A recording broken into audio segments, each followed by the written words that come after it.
오늘 12사람의 새 출발이라는 제목으로 말씀을 나누도록 하겠습니다. 오늘 말씀은 바울의 3차 전도 여행의 시작을 다루고 있습니다. 3차 전도 여행은 오늘 말씀이 있기 전에 우리 지난주에 본 18장 말씀에서도 2차 전도 여행을 다루면서 3차 전도 여행의 일부분을 다루기도 했어요. 그 말씀이 이렇게 기록되어 있습니다. 말씀 한번 같이 읽어볼까요? 시작.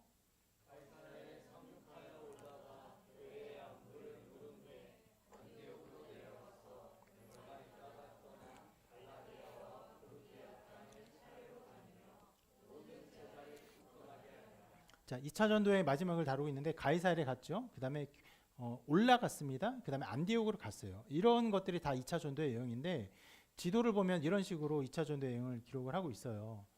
보면은 처음에 여기 안디옥에서 시작해서 쭉 가서 그 다음에 고린도 갔다가 에베소 갔다가 그리고 이제 가이사랴 갔다가 그 다음에 예루살렘 올라갔다가 안디옥으로 갔다. 이것이 2차 전도 여행에 대한 기록입니다.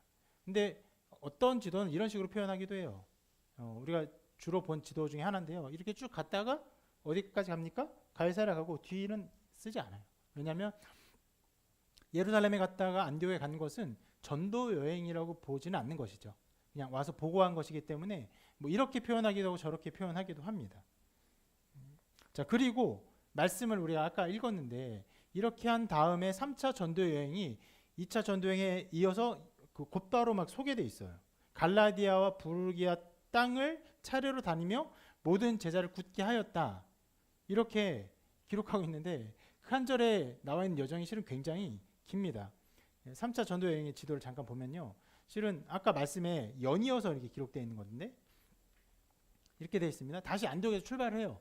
그래서 그 갈라디아와 부르기아 땅을 지나 에베소까지 갔는데 이런 곳을 다 지난 것으로 생각되는 거예요. 더베, 이고니안, 루스드라, 안디옥, 비시디 안디옥이죠.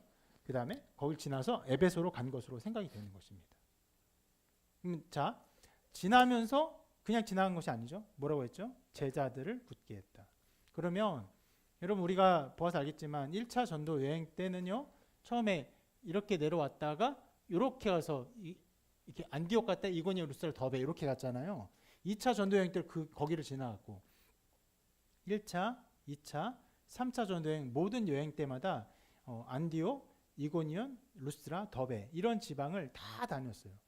그러면 굉장히 그 마음을 다해서 그 갈라디아 지방 또 부르기아 지방에 많은 교회를 섬겼다는 것을 알 수 있습니다. 그러면 여러분 마음을 다해서 섬겼던 이 바울의 사역이 그냥 스쳐 지나가는 사역이었을까요? 그렇지 않죠. 굉장히 어떤 정성을 다하고 또 가르침을 다하고 여러모로 시간도 들이고 했을 것입니다. 그런데 이런 것들을 이렇게 보지 않으면은 3차 전도행의 시작점 갈라디아 부르기아 지방을 지나 에베소에 왔다 하는 것은요. 한 절로 인해서 그냥 쓱 지나가는 절이 돼요. 어떤 면에서는요. 분명히 거기에서 있었던 사역이 중요한 사역이었을 것입니다. 그럼에도 불구하고 그 이후에 있었던 특별한 사역들을 소개하기 위해 곧장 모든 관심을 에베소로 돌리고 있는 것으로 보여요. 그렇게 이 에베소에서의 사역을 매우 중요하게 다루고 있는 것입니다. 자, 에베소를 한번 잠깐 살펴볼게요. 우리가 지난주에 잠깐 본 것처럼 에베소는 그 고린도 못지않은 대도시였습니다. 특히 지난주에도 말씀드렸던 것처럼 여기에는 아데미 신전이 있어요. 나중에 아데미 신전 때문에 일어난 소동이 있어요. 우리가 살펴보게 될 텐데 이것이 그 고대의 7대 불가사의 중에 하나였고 이 신전의 크기가 어느 정도였냐면 정확한 크기를 지금 다 알 수 없는데 그 바닥 신전을 세우는 바닥면의 크기가 가로 세로 67m, 130m였다고 그래요. 학교 운동장 생각해 보세요. 실은 학교 운동장이 대각선으로 100m가 되는 학교도 요즘 별로 없어요. 학교 운동장보다 훨씬 큰 것이. 만약 우리 여기 있는 신촌 오거리에 그 신전 바닥을 하면요. 신촌 오거리를 다 덮어도 남을 거예요. 뭐 고장 30m, 40m 됩니까? 그죠? 그걸 67m에 130m 하니까 다 덮고도 남는 어마어마한 신전이에요. 그래서 그것이 있는 것이 에베소 사람들의 자랑이기도 했고, 그리고 그 주변 도시의 많은 사람들이 이 신전을 보기 위해서 수많은 사람들이 찾아오기도 했습니다. 그런 정도로 주요한 도시였고 실제로 인구도 20만 이상의 사람들이 거주했다고 해요. 여러분, 그 당시에 20만의 인구가 줄지 않고 계속 그 인구를 유지하는 것이 굉장히 어려웠다고 하는데, 아이를 많이 낳은 때죠. 많이 낳았지만 50%는 5세가 되기 전에 죽었다고 해요. 그래서 그 인구를 그대로 유지하는 것 자체가 그 당시엔 굉장히 어려운 일이었다고 합니다. 그런데 이런 도시에서 인구가 계속 융성하고 또 줄지 않고 20만의 인구를 자랑했다는 것은 무엇을 의미하냐면 그 주변 나라로부터 계속 인구가 유입되었다라는 것을 의미하는 것이에요. 그만큼 중요하고 큰 도시이기 때문에 바울이 이전에 2차 전도여행을 마무리하면서 에베소에 들렀죠. 들으면서 처음에 누구를 데려갔습니까? 거기에? 에베소에 누구를 데려갔죠? 지난주에 기억 안 나나요? 그렇죠. 브리스길라 아굴라를 데려가죠. 네. 데려가서 거기서 잠깐의 사역을 한 이후에 어떻게 하죠? 브리스길라와 아굴라를 남겨두고 갑니다. 브리스길라 아굴라가 누구를 만나죠? 아볼로. 우리가 중요하게 살펴보았죠. 자, 그렇게 중요한 곳이기에 다시 위에 지방을 쭉 지나온 곳을 쓱 지나치고 누가는 에베소에서 있었던 이 사역에 단도직입적으로 모든 것을 거두절미하고 이 사역을 소개하고 있어요. 어떤 일이 있었습니까? 에베소에 왔어요. 거기에 바로 어떤 제자들이 있었어요. 그리고 진짜 어떤 설명도 없이 바울의 질문을 어떤 면은 다짜고짜 기록하고 있어요. 이렇게 말합니다. 너희가 믿을 때 성령을 받았느냐? 보통은 나오기 힘든 질문, 보통 성경에 그렇게 많이 나오지 않는 질문의 형태가 나와 있어요. 이 질문은 어떤 면에서는요, 크리스천들에게 세례, 믿음, 성령의 관계에 대한 오해를 불러일으키기도 합니다. 특히 오순절 계통의 신앙을 옹호하는 사람들에게 이 본문은 그들의 신앙을 견고하게 지지하는 본문이라고 생각하는 부분이에요. 오순절 주의자들이 어떤 신앙을 가지고 있습니까? 신자들에게 두 가지 단계가 있다고 하는 거예요. 처음에 예수 그리스도를 믿는 믿음의 단계. 그 다음에 무엇이 있어요? 성령으로 세례를 받는 단계. 그래서 예수를 믿는 것, 그걸 구원받을 수 있어. 그런데 그것만으로 우리가 은혜로운 삶을 살기가 충분하지 않아. 그 다음에 뭐가 필요해? 그 다음에 성령의 세례가 따로 필요해. 그 성령의 세례는 무엇으로 나타납니까? 바로 방언 같은 것들로 나타나는 것이에요. 그러한 가르침을 가르칩니다. 그것을 지지하는 본문으로 이 본문을 말하고는 합니다.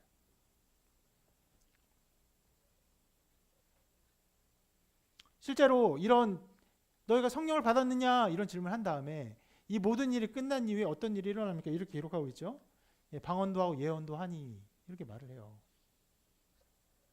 자, 우리는 오늘 이 바울의 질문과 이 어떤 제자들의 대답 이것을 근거로 오순절파가 가르치는 이 가르침이 맞는가, 어떤 부분에서 잘못된 것인가를 좀 살펴보고자 합니다. 왜 그러냐면 자칫 잘못 보면은 여러분도 이 본문 속에서 가르치는 내용을 오인할 수 있고 나는 성령을 받은 적이 없는데? 라는 생각을 가질 수 있고 여러분의 신앙이 굉장히 무언가 성령과 관계없는 신앙처럼 판단될 수 있기 때문에 그래요. 자, 여기에 나오는 질문과 답을 정리하면 이렇게 정리를 할 수 있습니다. 한번 해볼 텐데 처음에 이렇게 질문해요. 너희가 믿을 때 성령을 받았느냐? 우리는 있음도 듣지 못하였느라. 또 질문해요. 그럼 너희가 무슨 세례를 받았냐? 요한의 세례로라. 바울이 또 말합니다. 마지막으로 요한이 회개 세례를 베푸는 백성에게 말하되 내 뒤에 오시는 이를 믿으라 했으니 이는 곧 예수라. 이렇게 말을 합니다. 자, 기본적으로 이 말을 보면요, 여기서 만난 사람들은요 아직 예수를 믿지 않은 것이에요. 맨 뒤에 뭐라고 합니까? 내 뒤에 오시는 이를 믿으라 하였으니 이는 곧 예수라. 예수를 소개하고 있는 것이에요. 그러니까 오순절파가 가르치는 것처럼 예수를 믿었어요. 그 다음에 성령 세례 필요한 것이 아니라 이 사람들은 기본적으로 예수를 믿는 믿음 자체가 없는 것이에요. 어떤 면에서는요. 지난주에 아볼로보다도 더 연약한 사람이에요. 아볼로는 적어도 그 요한을 알고 있었어요. 또 예수님도 알고 있었어요. 그래서 어떤 것을 가르쳤어요. 그럼에도 불구하고 아볼로가 부족했죠. 그래서 누가 가르쳤죠? 브리스길라와 아굴라가 데려다 가르칩니다. 그런데 여기 있는 사람들은요. 이 제자들은 12명이라고 생각되는데 이 제자들은 예수를 믿는 믿음 자체가 없었기 때문에 바울이 그것을 설명하고 있는 것이에요.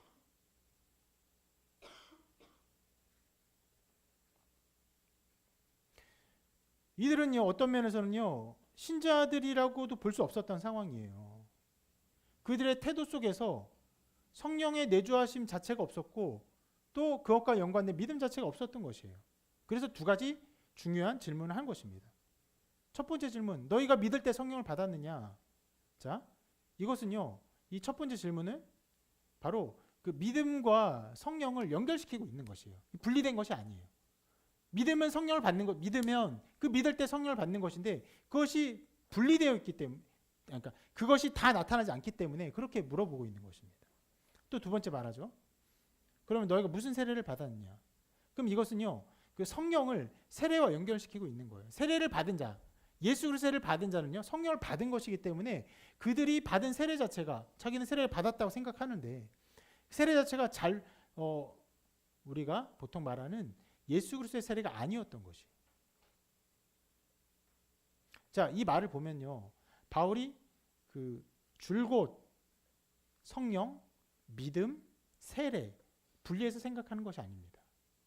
이 모든 것이 믿을 때 성령을 받는 것이고 또 그러한 가운데 세례를 받는 것이라는 신앙의 기본적인 토대 속에서 이 사람들이 질문하는 거예요. 베드로가 사도행전 2장에서 이렇게 외친 말이 있어요. 같이 한번 읽어볼게요. 시작.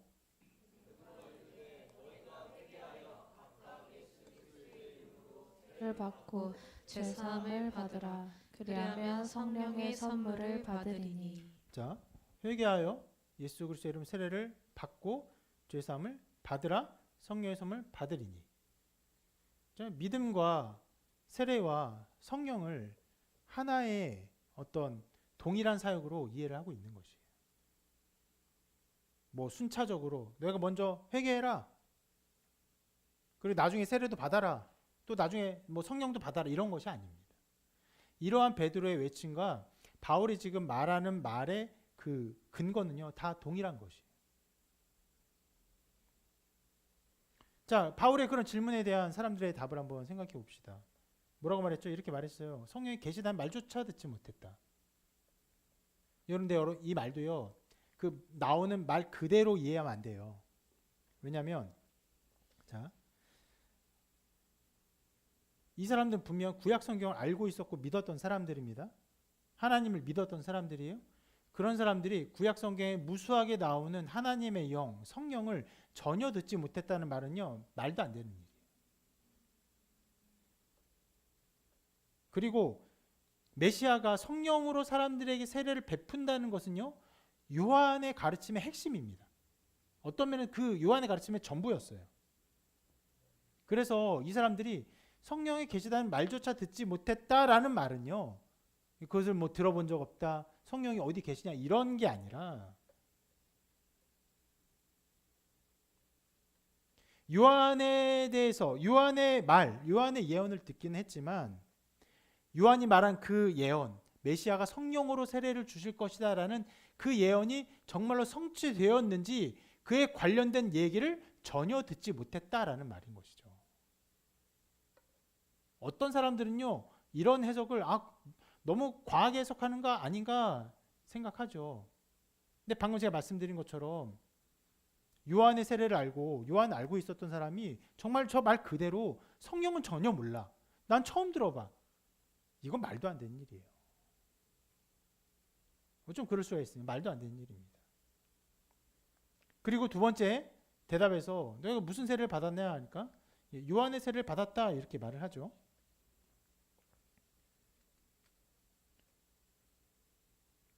그럼 지금 이 사람들은 어떤 상태냐? 예수님에 의해서 새로운 시대가 도래했고 또 그분을 믿고 세례를 받는 사람들은 새로운 시대의 새 성령을 받는다는 것을 전혀 몰랐던 것이에요. 그러니까 구약 성경 어떤 면에서 이 사람들은요 구약의 시대를 살고 있는 거예요. 요한의 외침, 요한의 가르치는 회개 세례만. 우리가 지난주에 이것도 조금 살펴보았죠. 이것은 우리에게는 되게 낯선 일이에요. 왜냐하면 우리는 성경을 통으로 받고 요한을 듣기 전에 예수님을 듣기 때문에 그렇습니다. 그러나 그 당시는요 예수님보다 어떤 면에서 요한이 더 인기가 있었던 시대도 있었어요. 그렇기에 요한의 것은 알고 요한의 것은 들었지만 예수님에 대해 모르고 더 나아가서 예수님으로 말미암은 성령의 놀라운 역사의 일들을 전혀 듣지 못하는 일이 있을 수 있는 것이죠. 그 후에 어떻게 됐습니까? 바울을 통해 배웠어요. 누구에 대해서? 예수님에 대해서. 예수님 몰랐으니까. 그리고 어떻게 했습니까? 그들이 따랐던 요한을 넘어서 예수님을 믿었습니다. 그리고 어떻게 했죠? 그리고 세례를 받아. 이게 굉장히 중요한 부분이에요. 그러니까 오순절주의자들은 우리가 예수님 믿고 세례를 받아. 그럴 수 있어요. 그런데 그러면서도 성령을 안 받을 수 있어요. 그 후에 성령을 받아서 방언도 하고 특별한 일들이 나타나야 돼. 이렇게 말을 하는 것이에요. 근데 그걸 가지고 특히 이 본문을 가지고 증거를 하는데 여기 있는 사람들이 예수님 믿고 세례를 받은 사람이라면 여기서 세례를 또 받을 리도 없고 게다가 말씀 자체가 여기서 예수님에 대해서 들었다라고 말을 하고 있어요. 그럼 여기서 이 사람들은요 이제 예수님에 대해서 들었고 예수님을 믿었고 그리고 세례를 받게 된 것이고 그리고 그 세례 받음에 대해서 성령께서 임하시고 방언과 예언이 동반되는 오순절 사건의 또 다른 일을 하나님 선물로 주신 것이. 이 방언과 예언의 어떤 특별한 일들은요, 그 언제나 성령이 나타나는 모든 곳에서 일어나는 일반적인 사역이 아닙니다. 하나님이 그렇게 인치시는 그룹들이 있어요. 오순절에 처음 나타났을 때, 또 혹은 사마리아인들에게, 이방인들에게, 또 여기서 특별히 하나님을 아는데, 요한은 아는데 예수님을 몰랐던 어떤 특별한 자들에게 이런 은혜를 주시는 일들이 있는 것이에요. 특정한 집단이 성령에 의해서 그리스도께 속했음을 보여주기 위한 특별한 사역이라고 우리는 믿는 것입니다.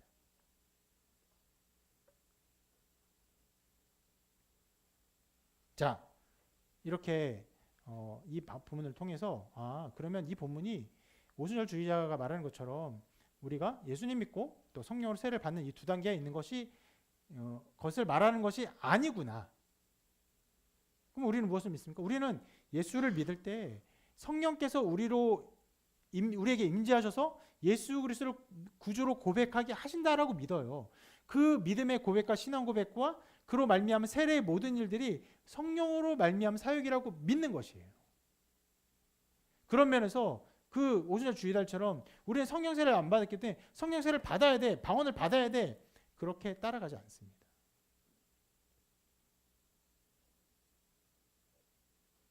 우리는 이렇게 믿는 것이죠.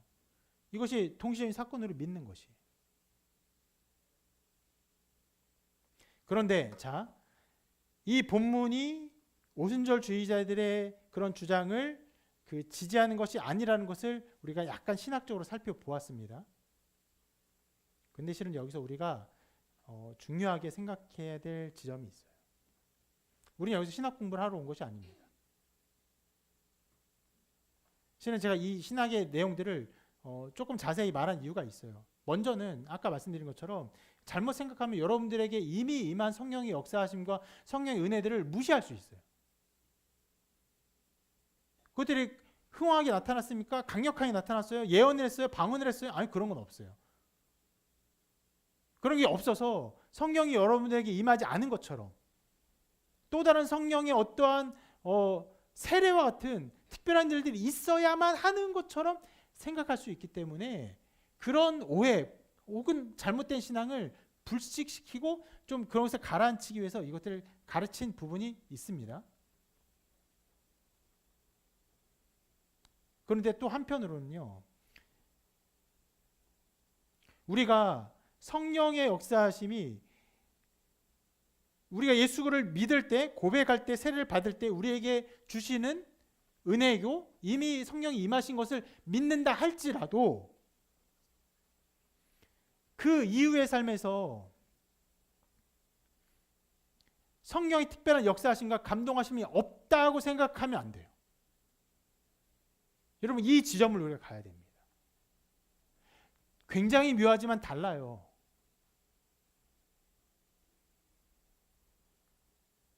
자, 다시 정리해 볼게요. 온절주의자들은요, 믿을 때 성령의 세례를 받지 않고 믿을 수 있다고 봐요. 그 성령의 세례는 어떤 방언과 같은 것으로 특징된다고 말을 해요. 우리는 그렇게 믿지 않아요. 우리는 믿을 때 성령께서 우리에게 임하셨다고 믿어요. 그런데 우리가 그것을 믿지 않는다고, 오순절주의자들의 그런 가르침을 믿지 않는다고 해서 우리가 성령을 받았고 그렇게 신앙 고백했고 여기서 멈춰 있어서는 안 돼요. 성령은요, 우리에게 이미 임하셨지만 그 이후로도 우리에게 역사하시며 인도하시며 감동하시며 우리를 새롭게 하시며 새로운 은혜의 원총으로 이끌어 가시는 분이죠. 이것을 사모하고 바라보아야 돼요. 종종 우리가 오순절주의의 신앙들을 배척하고 우리의 신앙을 견고히 세우면서 성령에 대한 사모함, 성령의 은혜를 간구하는 것들, 성령의 특별한 역사함들을 외면하는 이런 잘못된 걸음을 걸어서는 안 되는 거죠.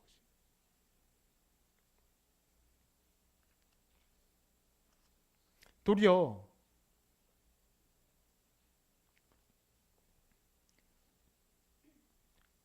이것을 바라봐야 돼요. 왜요? 이것은요, 우리 신에 매우 필요한 것이기 때문에 그렇습니다.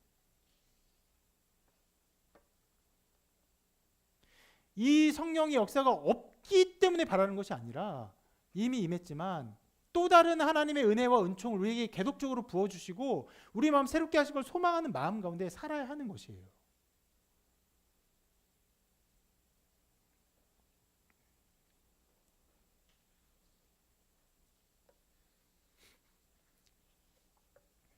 한 사람이 신앙 고백할 때 우리가 성령이 내주하심을 믿는다고 말을 했죠.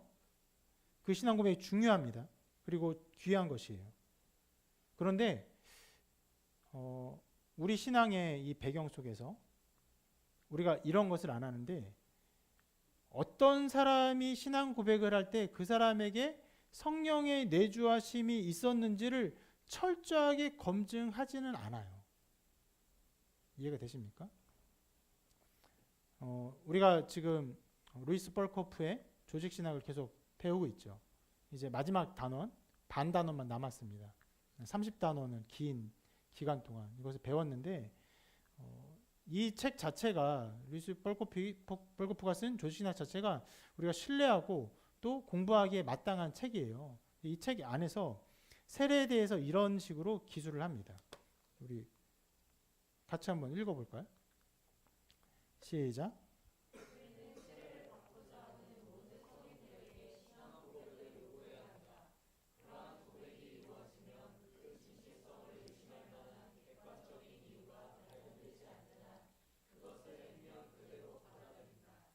마음의 밀실에 들어가서 그와 같은 고백의 진정성 여부를 판단하는 것은 교회가 할 일은 아니다. 고백에 대한 책임은 전적으로 고백한 자에게 있다. 네. 어떤 사람이 신앙의 고백이 있으면요, 막 파고들어서 마음의 밀실까지 들어가서 그것이 진실한지를 교회가 함부로 판단하지 않습니다.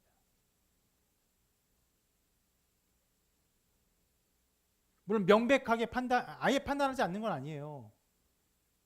막 물어보죠. 예수 그리스도를 믿으십니까? 천국에 어떻게 간다고 생각하십니까? 그런데 예수를 믿는지도 잘 모른다고 말을 하고, 천국에 가는 것도 어떻게 가는지 잘 모른다고 말하고, 그러면 우리가 그 신앙을, 온전한 신앙을 말할 수는 없죠. 그런 것들은 판단하지만 예수를 믿으시니까 하나님의 아들인 걸 믿습니다. 구주를 믿습니다. 나의 구주이신 믿습니다. 그 믿음으로 내가 천국 가는 것을 믿습니다. 내가 죽고 부활하는 것을 믿습니다. 이렇게 고백을 할 때 아닌 것 같은데요. 이런 식으로 당신 인스타 좀 줘봐요. 한번 뒤져보게. 이렇게 안 한다고요. 연약한 고백일지라도 성령께서 그에게 그런 고백을 하게 하신 것을 믿는 것이고, 그 고백에 대한 책임은 그 장신에게 있는 것입니다. 자, 그런데 이렇기에 어떤 일들이 일어납니까? 신앙 고백한 사람일지라도, 세례를 받은 사람일지라도 그 위에 여러 가지 삶의 방황이 일어나요. 이것 때문에 우리가 이 말씀을 오늘 깊게 보고자 하는 것이에요. 실제예요. 신앙 고백하고 그 위에 삶에서 신앙 고백과는 다른 방황의 삶, 어려운 삶, 하나님을 떠난 것 같은 삶이 일어나는 일들이 여러 모양으로 나타납니다. 많이 있어요. 자기가 정말 하나님을 믿는 사람, 예수 그리스도를 믿는 자는 스스로 의심하게 돼요. 그래서 어떤 순간에는, 요즘에는 그런 게 별로 없죠. 요즘에 그 이력서 쓸 때 종교 쓰나요? 쓰면 안 되죠. 예, 옛날에 썼어요. 뭐 학교에서도 반에서 선생님들이 자, 기독교 손들어 이렇게. 그때 그렇게 묻진 않았어요. 성령 세례 받은 사람 손들어 뭐 이런 거 안 물었는데, 하여튼 뭐 옛날에 그런 거 쓸 때 어디선가 자기의 이름, 자기의 종교를 쓸 때 자기가 막 의심되는 사항이 있으니까 기독교가 쓰기가 좀 그런 거야. 내가 기독교가 맞나? 그렇다고 무교라고 쓰는 것도 이상한 거예요. 무교와 기독교의 그 사이 어딘가쯤 이렇게 쓸 수는 없잖아요. 이런 일들이 엄청나게 일어납니다. 정말 많은 사람들이 일어나요.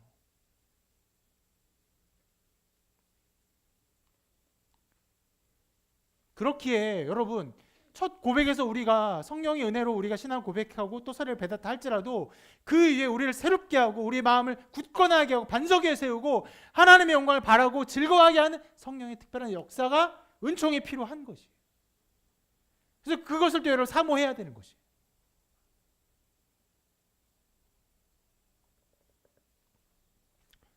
저도 그런 걸음을 걸었습니다. 세례는 중학교 때 받았어요. 유아 세례 받지 않아가지고 학습 받고 세례를 받았습니다. 근데 제게 진짜 예수 그리스도를 믿는 때가 언제냐 하면 저는 20살 때라고 말할 수 있어요. 그런데 예수 그리스도 정말 믿은 때가 20살 때라고 말할지라도 그럼 그 이전의 삶은 신앙과 상관없는 삶이냐? 아니요. 되게 신앙적인 삶이었어요. 한켠에 굉장히 연약한 믿음 있죠. 그 믿음으로 살았어요.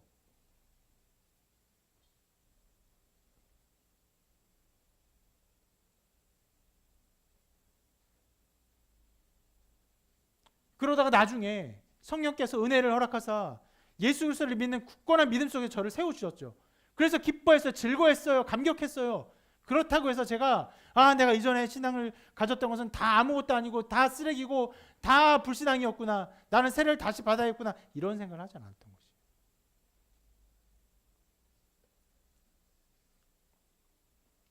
그렇게 하나님께서는 나의 삶을 인도하셨고 성령으로 특별한 은혜를 더 허락하시고 하나님 더 아는 일들을 선물로 주셨던 것입니다. 오늘 말씀도요. 성령께서 부족한 믿음을 채워주시고 올바른 믿음으로 인도하시는 것을 보여주고 있어요. 실은 여러분 오늘 말씀에서 이 성령의 역사의 어떠함을 보고 싶은 자리는 바로 이 자리예요.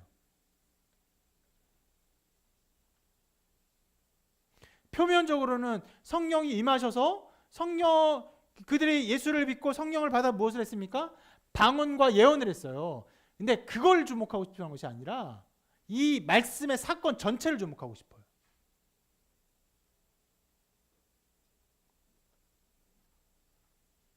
성령의 역사하심을요, 방언과 예언에만 국한하는 것은요, 성령의 사역을요, 굉장히 제한적으로 보는 것이에요. 기능적으로 보는 것입니다. 성령님 내게 오셔서 내게 방언을 하게 해주세요. 성령님 방언을 했어요. 그럼 성령 방언하게 하신 능력을 주셨는데 그 위에 성령께서는 나의 삶을 관장하지 않으십니까? 얼마나 이교도적인 생각이에요. 얼마나 미신적인 생각입니까? 성령이 무슨 부적이에요? 그렇지 않은 것이에요. 그럼 오늘 말씀에 제가 이게 배경 설명 아까 했는데 이 배경과 함께 이 사건 전체를 한번 생각해 봅시다. 오늘 말씀에 나온 여러분 제자들 생각해 보세요. 여러분 이 사람들이 어쩌다가 에베소에 오게 되었을까요? 왔는데 왜 에베소에 머무르고 있었을까요? 성경은 그 말을 하고 있지 않아요. 자세한 스토리를 알 수 없어요. 다만 우리가 성경이 가르쳐주는 것 속에서 우리가 알 수 있는 중요한 단서가 뭐냐면 에베소가 굉장히 특별한 장소라는 것이에요.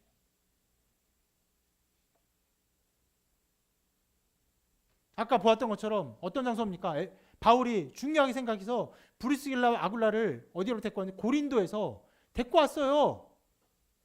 데리고 와서는 이상하게 거기다 남겨놨어요.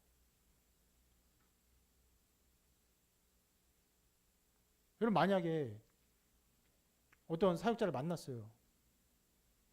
은혜를 받았어요. 한 1년, 2년 같이 살았어요. 너무 은혜 받았어요. 그 사역자 다른 데를 간대. 따라가겠습니다. 따라갔어요. 갔더니 넌 여기 있어라. 난 좀 다녀올게 하고 몇 년 동안 떠나요. 내가 생각한 건 이게 아닌데. 난 저분 따라가고 싶었지 내가 이 동네로 오고 싶었던 건 아닌데. 이럴 거면 차라리 우리 동서 내가 이미 교회도 세워졌는데 교회에서 섬기고 봉사하는 게 낫게. 이러지 않겠어요? 굉장히 이상한 걸음을 걸었다는 거예요. 그리고 이 브리스와 아굴라는요. 에베소에 남아 있었어요. 심지어 어떻게 가겠습니까? 지난해 살펴보았죠. 알렉산드리아에서는 아볼로라는 사람, 이곳에서 두 사람을 만나 하나님의 도를 배웠어요. 그런 특별한 일도 있었고 게다가 이 사람이 어떻게 했습니까? 고린도에 다시 갔어요. 여기 타양에서 오신 분들이 많이 있습니다. 약간 우리 교회는 이렇게 전라도 향후회가 세워져서 괜찮을 것 같은데 한 뭐 40%는 전라도에서 오신 분들 같아요. 저도 본 적은 전라도입니다. 예. 고향 가고 싶은 생각들이 이러저러 들 때가 있죠. 에베소가 아데미 신전이 가득한 우상이 가득한 곳이에요. 그리고 지난주에 본 것처럼 바울이 에베소에 사역을 했는데 이 사람들이 바울에게 좀 더 남아주세요 했는데 바울이 거절하고 갔어요. 그럼 여기에 교회 공동체가 온전히 세워졌을까요? 아직은 아니에요. 아직은 세워지지 않은데 그런데 우리가 이제 좀 볼 것처럼 에베소는 아데미 신전으로 인해서 우상 숭배가 가득한 동네입니다. 그럼 거기에 브리스길라와 아굴라가 사는 것이 편합니까? 불편합니까? 불편하죠. 차라리 몇 년 동안 수고하고 애를 쓰고 그리고 그 새로운 총독이 왔잖아요. 고린도에. 그 총독이 이제 예수 그리스도를 믿는 이 일로 인해서 나에게 고발하지 말아라고 법적인 조치까지 내렸잖아요.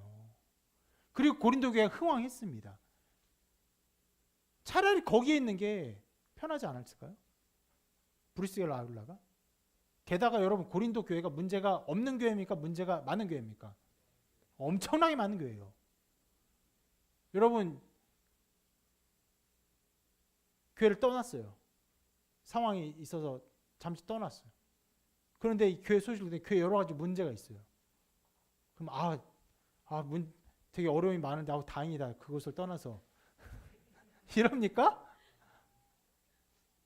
가고 싶지 않겠어요? 뭐라도 해보고 싶지 않겠어요?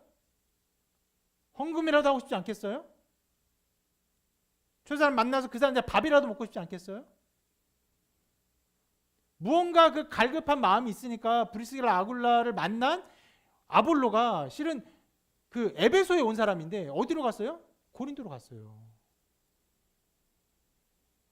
그리고 브리스길라 아굴라는 여기에 남아 있었던 것이에요.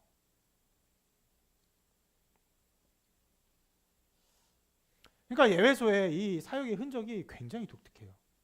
교회가 완전히 세워진 것도 아니고 그런데도 어떤 사역의 흔적이 없는 것도 아니고 브리스길라 아굴라를 통해서 무언가 일은 일어나고 있고 바울이 여기서 오래 사역한 것은 아니고 그런 곳에 이 제자들이 함께 연결됐어요.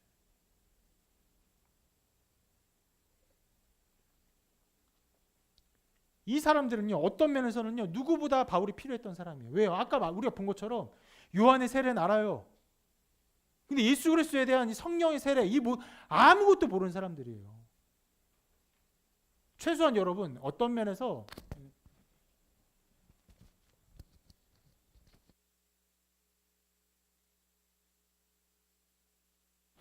그 아볼로와 같은 신앙의 수준이라도 되었다면 어떤 면에서 브리스길라와 아굴라가 이 사람들을 가르치는 게 가능했을 수도 있어요. 근데 본 것처럼 아볼로만도 한참 부족했어요. 그리고 때에 맞게 바울이 아까 지도 봤죠. 말도 안 되는 여정이었어요. 가이사랴 갔다가 예루살렘 갔다가 안디옥 갔다가 다시 갈라디아와 부르기에만 다 지나서 다시 에베소로 왔어요. 그런 말도 안 되는 여정 속에서 마침내 이 사람들이 만나죠.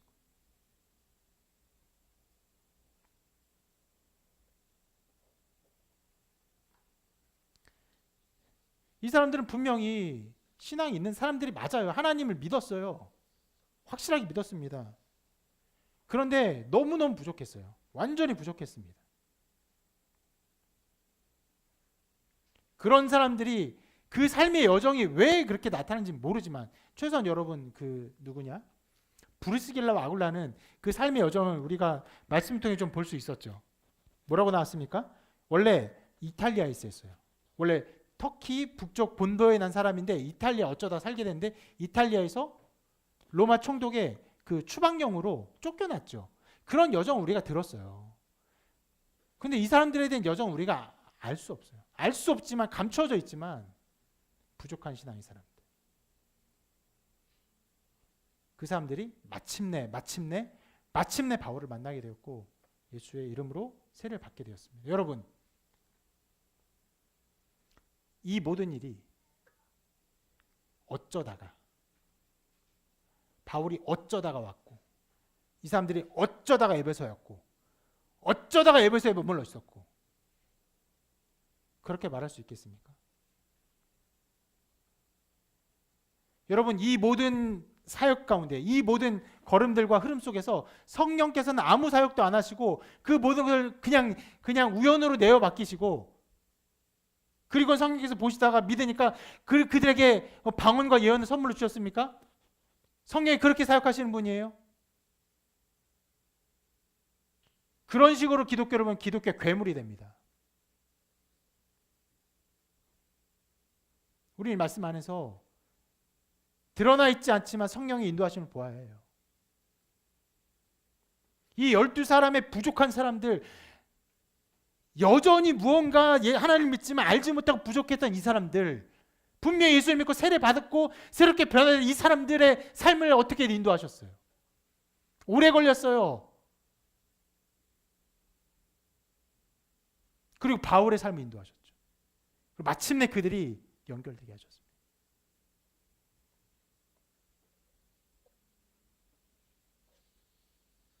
이러한 성령의 놀라운 역사하심으로 인해서 그 결과가 무엇입니까? 오늘 설교의 제목이죠. 12사람이 새로운 삶을 살게 되었어요. 여러분, 이게 굉장히 중요한 사건이기 때문에 아까 말한 것처럼 그 위에 중요한 지역들, 부르기아, 갈라디아 지방을 치면서 수많은 지역을 바울이 사역했던 것들을 한 절로 퉁치고 끝내버렸어요. 누가는. 그래서 자세히 보여주고 있어요. 만약 오늘 본문을 보면서 오순절주의자들이 말하는 것처럼 신자가 성령의 세례를 받아야 한다. 그리고 성령을 받아서 방언을 해야 한다. 이렇게 말한다면요. 이 본문은 굉장히 낯선 본문이 됩니다. 나에게는 일어나지 않은 일. 그냥 그 옛날에 있었던 어떤 이야기, 신기한 이야기로 끝나는 것이에요. 어떤 면에서는 오순절주의자들에게도 낯선 본문이에요. 왜 그렇습니까? 예언을 해서. 여러분 방언하는 사람 많이 봤죠? 저도 뭐 방언할 때가 있긴 합니다. 예언하는 사람 본 적 있어요? 어느 교회 예언한다 하면 여러분 가고 싶습니까? 아니면 잠깐 이렇게 멈칫하게 됩니까? 멈칫하게 되죠. 지금 그런 사역을 통해 우리에게 그 하나님의 일을 하시는 때가 아니잖아요. 물론 그것이 지금의 아예 없다 이렇게 말할 수도 없어요. 특별한 일을 통해서 하실 수 있습니다. 근데 보통 일은 아니죠. 그러나 성령의 사역을 그렇게 보지 않았고 신앙의 중요한 것을 몰랐던 어떤 부족한 이 그룹들, 이 무리들, 12명의 이 특별한 무리들 서로 좀 관계가 있었겠죠. 어떤 면에서 자기들의 신앙적 그 내밀함과 공동체성이 있었던 것 같아요. 그들의 여정이 이렇게 인도되었고 바울의 여정이 이렇게 인도돼서 그들을 구원하시고 그들을 새롭게 하시는 성령의 사역을 본다면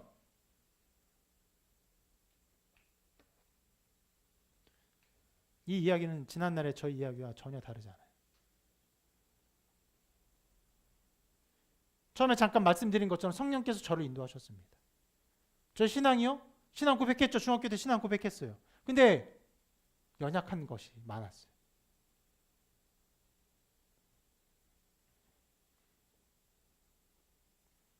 처음에 CC를 가는 어떤 목적도요. CC가 뭐 하는 단체입니까? 캠퍼스 크루세이드 포 크라이스트. 그리스도란 십자군이에요. 가서 복음 전하는 단체예요. 근데 그런 것도 몰랐어요. 그냥 기독교 단체고 왠지 기독교인으로 대학교 가면 기독교 단체를 가야 할 것 같고 가서 찬양팀이 크게 있을 것 같으니까 그 찬양팀에서 봉사하면 좋을 것 같은 마음으로 그냥 갔어요. 어떤 면에서 신앙적 동기와 열심도 제대로 없었어요. 가서 여름 수련회를 갔더니 한국 CC의 설립자이자 총재였고 한국 기도의 거목과 같은 김중호 목사님의 살아있는 설교를 들었죠. 나이가 다 드셔가지고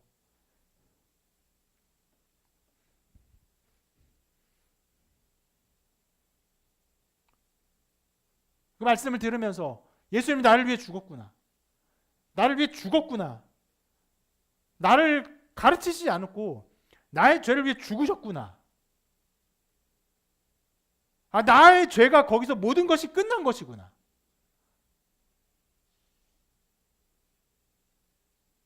예수님의 죽음을 정말 직시했어요.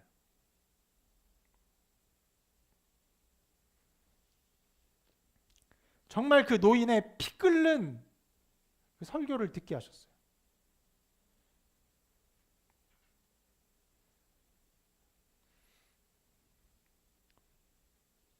아직도 기억납니다. 그분의 그 사역의 여러 가지 것들 중에서 굉장히 인상적인 사역이 하나 있어요. 백문일답이라고. 목사님 100가지를 질문하면은 회중들은 한 가지로 대답하는 거예요. 대답은 한 가지예요. 예수 그리스도. 우리 삶의 목적이 무엇입니까? 예수 그리스도. 우리가 무엇을 위해 살아야 합니까? 예수 그리스도. 이러면 생명의 근원이 누구십니까? 예수 그리스도. 남북 통일의 이유가 무엇입니까? 예수 그리스도. 망치의 방법이 무엇입니까? 예수 그리스도. 그럼 모든 것에 예수 그리스도의 대답이 정말로 믿어지는 것도 너무 신기했는데 그런 많은 질문 중에 굉장히 이상한 질문이 하나 있었어요. 좀 특이한 질문. 지금 바람이 왜 붑니까? 바람 미친 듯이 불었어요. 고성 잼버리장. 장난 아니었어 진짜. 60인가 60 트럭? 60 트럭이 다음날 되면 자리를 이동할 정도로 바람이 불어요. 텐트는 다 박살나요. 하룻밤만에. 매일마다 무대를 재설치해야 돼요. 모든 텐트가 다 작살나요. 너무 심하게 불었는데 근데 그렇게 바람이 왜 붑니까? 예수 그리스도 하는데 믿어지는 거예요. 지금 나타나는 이상한 상황 그리고 자연현상 뭐 어떻게 보면 별거 아니라고 말할 수 있는 그 모든 것에도 그 이유가 예수 그리스도라는 것이 믿어지는 것이. 남북통일, 조국통일, 민족복음화든 거대한 이유와 목적에도 예수 그리스도가 있지만 우리가 살아가는 삶의 발걸음의 모든 것이 꽃이 피는 이유도 예수 그리스도고 꽃이 아름다운 이유도 예수 그리스도고 꽃이 지는 이유도 예수 그리스도고 바람이 부는 이유도 예수 그리스도고 그렇게 제 마음을 하나님께서 흔드셨어요.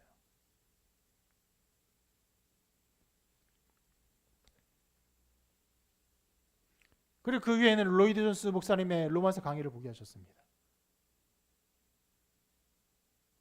내가 20살 때 고백했던 신앙의 그 깊은 것들, 아, 하나님이 나를 사랑하시는구나, 나를 사랑하셨구나, 태초부터 나를 작정하셨구나, 내가 하나님의 자녀인 것이구나, 이미 하나님의 자녀로 부름 받았구나 라고 하는 모든 하나님의 부르심에 대한 깊이 있는 성경에 대한 이해를 로마서 강의를 통해 하게 하셨어요. 그래서 로마서 강의 서문에 그런 글이 써 있습니다. 우리나라 목사님이 그 번역을 하면서 그런 글을 써놨어요. 이 글의 위대한 진리가 많은 사람들의 마음과 신앙이 전달되기를 간절히 소망합니다라고 했는데 저의 마음에도 동일한 소망이 있는 거예요.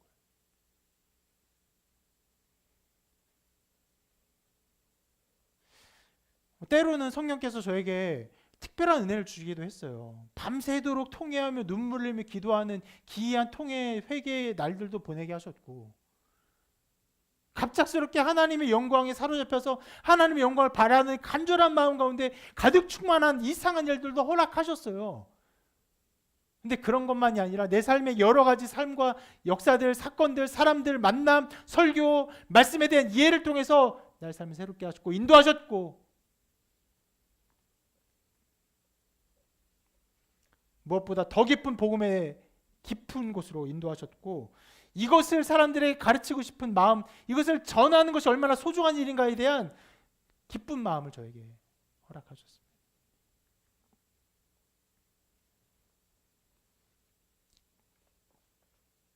그래서 목회자로서 저를 좋아하는 사람들은요, 제가 뭐 방언을 하거나 병을 고치거나 이래서 좋아하는 게 아니죠. 이 목사님 굉장히 영역 있어, 이런 소리 들어본 적 없습니다.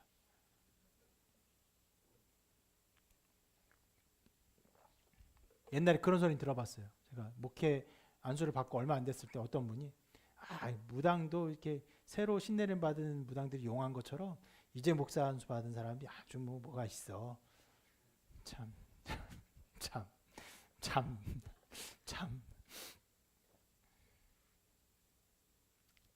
저에게 호감을 갖고 실은 호감을 갖는 정도가 아니겠죠.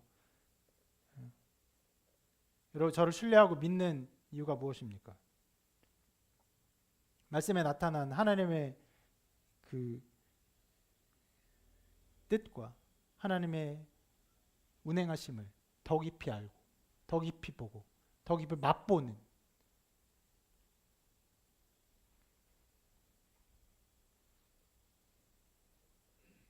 그런 것 안에서 하나님의 섭리를 바라보고 하나님의 섭리를 확신하며 하나님의 영광을 바로 즐거워하는 마음을 경험하면서 저를 신뢰하는 것이겠죠. 너무 감사해요. 그런 열매가 맺어지기까지 하나님이 저의 모든 삶을 사용하셨고 모든 걸음을 사용하셨고 성경에서 저의 모든 경험을 인도하셨던 것이에요. 이렇게 성령의 사역은요, 인격적인 사역이에요.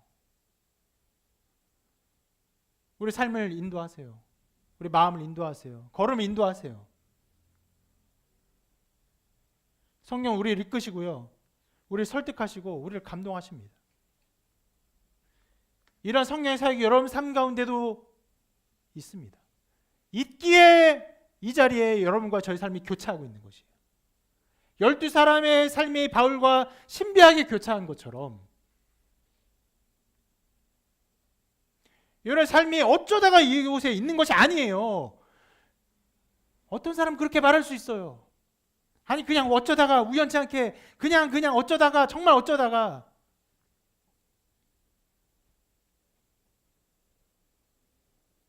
아니요. 하나님 여러분 삶에 어떤 좌절을 허락하셨고 실망을 허락하셨고 때로는 낙심케 하셨어요. 때로는 절망을 주셨어요. 자기 스스로에 대한, 신앙에 대한 어떤 회의도 느끼게 하셨어요. 저도 마찬가지에 그런 삶을 살았어요.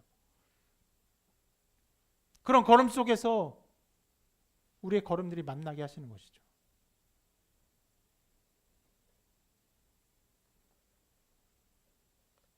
그런 낙심 속에서 어떤 결심을 하게 하시고 어떤 결정들을 하게 하시고 나가게 하시고 옮기게 하시고,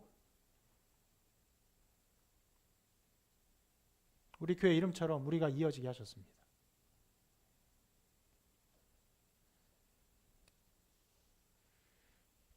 그래서 저는 오늘 말씀을 보면서 이렇게 말할 수 있습니다. 12사람 인도하신 성령께서 지금 이 시간 여러분을 인도하셨다. 말씀 속에서 성령의 역사를 이렇게 보지 않으면요, 성령의 역사는요 저 옛날에 있었던 어떤 이상한 일이고 누군가에게 방언을 주시는 이상한 하나님의 사역입니다.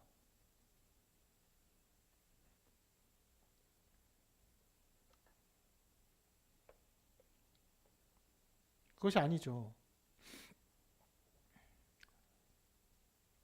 성경은 지금도 우리를 통해서 하나님 영광 받기를 바라시며 지금도 우리를 통해서 하나님 나라 이루어지기를 바라세요. 그래서 우리의 삶을 오랫동안 인도하셨습니다. 여러 삶을 오랫동안 인도하신 것이 굉장히 긴 기간의 삶을 인도하시고 오르고 내리고 흩어지고 깨어지고 나누어지고 그리고 다시 연결되게 하신 것입니다.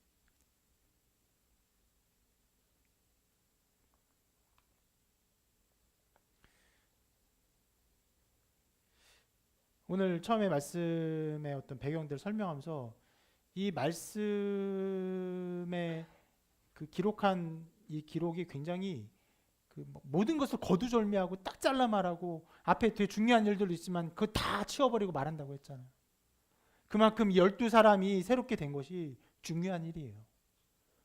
여러분 바울이 그 윗지방을 다니면서 만난 사람이 12명밖에 안 됐을까요? 수천 명을 만났을 것입니다. 거기서 위로를 준 사람이 12명밖에 안 됐을까요? 아니, 수천 명을 위로했을 거예요.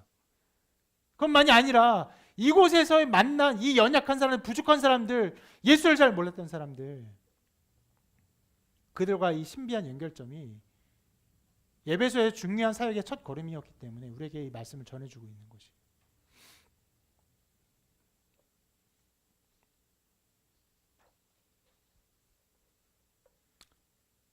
어떤 면에서 오늘 설교를 하며 이 12사람의 삶의 여정을 모르는 것이요 조금 안타까운 면이 있거든요.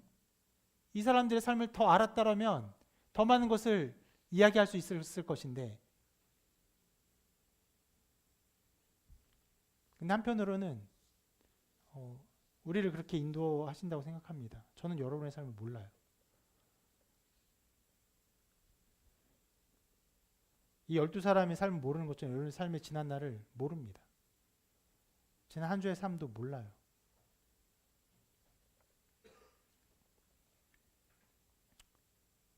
우리 대표 기도자 아까 많이 울면서 기도했는데 왜 그렇게 울었는지 또 잘 몰라요.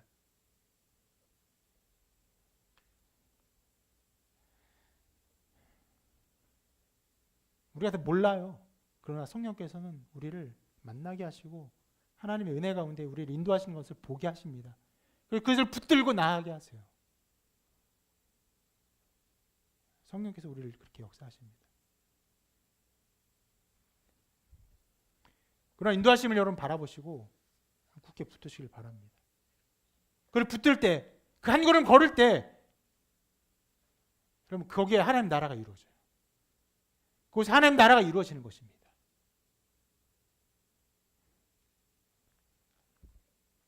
그것을 확신하고 그것을 통해 하나님께 영광 돌리는 여러분의 삶이 되시기를